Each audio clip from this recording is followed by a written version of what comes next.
AP BJP నేత జీవీఎల్ నరసింహారావు కీలక వ్యాఖ్యలు చేశారు. విశాఖ అభివృద్ధి కోసం భవిష్యత్తులో కూడా కృషి చేస్తానన్నారు. అయితే ఈసారి పార్లమెంటు ఎన్నికల్లో తనకు టికెట్ రాకపోవడంతో చాలా మంది కలత చెంది ఫోన్లు చేస్తున్నారని పేర్కొన్నారు. తన పరిధిలో ఉన్న సమస్యలన్నింటినీ పరిష్కరించానని తెలిపారు. నిస్వార్థంగా సేవ చేశానన్న జీవీఎల్ అదంతా వృధా అయిందని ఎవరైనా అనుకుంటే అది పొరపాటే అవుతుందన్నారు. జీవీఎల్ ఫర్ వైజాగ్ అనేది నిరంతర ప్రక్రియ అని చెప్పారు. ఈ క్రమంలోనే త్వరలోనే విశాఖకు వస్తానన్న జీవీఎల్ తన అనుచరులతో కలిసి భవిష్యత్తు కార్యాచరణపై చర్చిస్తానని తెలిపారు. బీజేపీ సీనియర్ నాయకుడు, రాజ్యసభ సభ్యుడు జీవీఎల్ నరసింహారావు తన సొంత పార్టీపై నిరసన గళం వినిపించారు. విశాఖపట్నం పార్లమెంటు సీటును ఆశించిన ఆయనకు పార్టీ మొండి చేయి చూపించింది. అందుకే పైగా ఎక్కడో కడప నుంచి తీసుకువచ్చి సీఎం రమేష్కు అనకాపల్లి సీట్ను అప్పగించింది. దీంతో తీవ్రంగా హాట్ అయిన జీవీఎల్ నిరసన స్వరం వినిపించారు. భవిష్యత్తు కార్యాచరణను ప్రకటిస్తానని చెప్పారు. తాను విశాఖలో 3 ఏళ్లుగా అనేక పనులు చేస్తున్నానని చెప్పారు. అయినా కూడా తనకు టికెట్ నిరాకరించారని పేర్కొన్నారు. ఇది చాలా తనను బాధించిందన్నారు. వచ్చే ఎన్నికల్లో విశాఖ ఎంపీగా పోటీ చేయాలని ఎన్నో రకాలుగా ప్రయత్నాలు చేశారు బీజేపీ సీనియర్ నేత, రాజ్యసభ సభ్యుడు జీవీఎల్ నరసింహారావు. గత 3 ఏళ్లుగా విశాఖలోనే ఉంటూ అక్కడ పట్టు పెంచుకునే ప్రయత్నం చేస్తున్నారు. వివిధ అభివృద్ధి పనులకు సంబంధించి నిధులు మంజూరు చేస్తూ స్థానికంగా అనేక కార్యక్రమాలు చేపడుతూ ప్రజల్లో తన గురించి చర్చ జరిగేలా చేసుకుంటూ వస్తున్నారు. బీజేపీ ఎంపీ అభ్యర్థిగా విశాఖ నుంచి పోటీ చేయాలని భావిస్తూ వస్తున్నారు. టీడీపీ, జనసేన, బీజేపీ పొత్తులో భాగంగా విశాఖ ఎంపీ స్థానాన్ని టీడీపీ తీసుకోవడంతో అక్కడ ఆ పార్టీ అభ్యర్థిగా భరత్ పేరును ప్రకటించారు. దీంతో మరో చోట అయినా తనకు అవకాశం ఇస్తానని జీవీఎల్ భావించినా ఆయనకు నిరాశ ఎదురైంది. అయితే ఎక్కడో కడప జిల్లాకు చెందిన బీజేపీ నేత సీఎం రమేష్ను తీసుకొచ్చి అనకాపల్లి సీటు ఇవ్వడంపై జీవీఎల్ మరింతగా అసంతృప్తి వ్యక్తం చేస్తున్నారు. తాను విశాఖలో 3 ఏళ్లుగా అనేక పనులు చేస్తున్నానని, అయినా తనకు టికెట్ నిరాకరించారని, ఈ విషయం తనకు చాలా బాధను కలిగించిందని, త్వరలోనే తన భవిష్యత్తు కార్యాచరణను ప్రకటిస్తానంటూ జీవీఎల్ ప్రకటించారు. 3 ఏళ్ల నుంచి విశాఖలోనే తాను ఉన్నానని, స్థానిక ప్రజలకు చేరువయ్యానని, వారి సమస్యలు తెలుసుకుని పరిష్కరిస్తున్నానని, అందరితోనూ కలిసి 3 ఏళ్ల నుంచి విశాఖ అభివృద్ధికి ఎంతగానో పాటుపడ్డారు ని జీవీఎల్ చెబుతున్నారు. తాను చేసిన సేవ నిస్వార్థమైందని, కాకపోతే అది వృధా అయిందని, అయినా తాను కుంగిపోవడం లేదని జీవీఎల్ చెబుతున్నారు.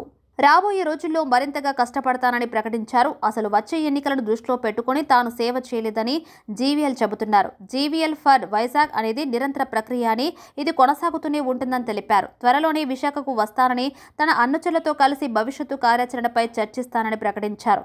బీజేపీపై తనకు ఎటువంటి వ్యతిరేకత లేదని, కాకపోతే తనకు టికెట్ రాకుండా కొంతమంది అడ్డుకున్నారని జీవీఎల్ మండిపడుతున్నారు. స్థానికంగా ప్రజలకు చేరువయ్యానని, వారి సమస్యలు తెలుసుకుని పరిష్కరించేందుకు ప్రయత్నం కూడా చేశానని చెప్పారు. ఆయా సమస్యలపై పోరాడానని చెప్పారు. తన పరిధిలో ఉన్న కొన్ని సమస్యలకు పరిష్కరించానని అన్నారు. తాను అందరితోనూ కలిసి 3 ఏళ్ల నుంచి విశాఖ అభివృద్ధి కోసం కృషి చేస్తానని జీవీఎల్ పేర్కొన్నారు. తాను చేసిన సేవ నిస్వార్థమైనదని, ఇది వృధా అయిందని అన్నారు. అయినప్పటికీ తాను కుంగిపోవడం లేదన్నారు. వచ్చే రోజుల్లో మరింత ఎక్కువగా కష్టపడతానని చెప్పారు. మీ ఆవేదన చూసి నేను మీలాంటి వ్యక్తుల అభిమానాన్ని చూరగొన్నందుకు ముందుగా నేను సంతోషపడుతున్నాను. విశాఖ అభివృద్ధికి, విశాఖ ప్రజల సేవకి గత 3 సంవత్సరాలు విశేష కృషి చేసినందుకు నేను సంతోషపడుతున్నాను. కానీ అక్కడ లోక్సభ పోటీ చేయకపోవటానికి అవకాశం రాలేదు అన్న విషయం మీ అందరికీ తెలిసిందే. మనం చేసిన సేవ నిస్వార్థమైనటువంటి సేవ, ప్రజలకు మంచి జరగాలి అని చేసినటువంటి సేవ, విశాఖ అభివృద్ధికి నడుం బిగించాలి అని మనందరం కలిసి చేసినటువంటి ప్రయత్నం. కానీ అదేదో వృధా అయిపోయిందని మీరెవరైనా తలస్తే అది చాలా పొరపాటు. అటువంటి సేవ చేసినందుకు సంతోషిస్తున్నాను. ఇది కేవలం ఎన్నికల్ని దృష్టిలో పెట్టుకొని చేసిన కార్యక్రమం కాదు. ఖచ్చితంగా ఎన్నికలన్నవి రాజకీయాల్లో ప్రధానం. కానీ మన కమిట్మెంట్ అన్నది, జీవీఎల్ ఫర్ వైజాగ్ అన్నది, అది నిరంతర ప్రక్రియ.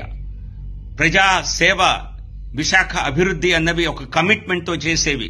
సో కాబట్టి త్వరలోనే విశాఖకు వచ్చి మీ అందరినీ కలిసి, మీ అందరితో చర్చించి, భవిష్యత్తు కార్యాచరణపై మాట్లాడి, భారతీయ జనతా పార్టీ జెండా విశాఖపట్నంలో భవిష్యత్తులో కూడా రెపరెపలాడేలా, భారతీయ జనతా పార్టీ కార్యకర్తలుగా మనందరం ప్రజలకు సేవ చేసే విధంగా ఒక కార్యాచరణని రూపొందించుకుందాం. విశాఖ అభివృద్ధి మన లక్ష్యం. మన దేశ ప్రధాని నరేంద్ర మోదీ గారు, జాతీయ అధ్యక్షుడు నడ్డా గారు సేవా హీ సంఘటన్ అంటే ఆర్గనైజేషన్. పార్టీ అన్నది ప్రజలకు సేవ చేయడం కోసం ఉంచినటువంటి ఒక ప్రక్రియ అని మనకి ఇచ్చినటువంటి ఆలోచన ప్రకారమే ప్రజా సేవని కొనసాగిద్దాం. విశాఖ అభివృద్ధికి మనందరం పాటుపడదాం. భారతీయ జనతా పార్టీని విశాఖపట్నంలోనే కాదు రాష్ట్ర వ్యాప్తంగా కూడా ప్రజలకు చేరువ చేసే ప్రయత్నం మనందరం కలిసి చేద్దాం. విశాఖపట్నంలోనే ఉంటూ విశాఖపట్న అభివృద్ధికి మీ అందరితో కలిసి భవిష్యత్తులో కూడా కృషి చేస్తానని మీ అందరికీ తెలియజేస్తూ నమస్కారం. జై బీజేపీ, జై విశాఖ, జై హింద్. నమస్కారం.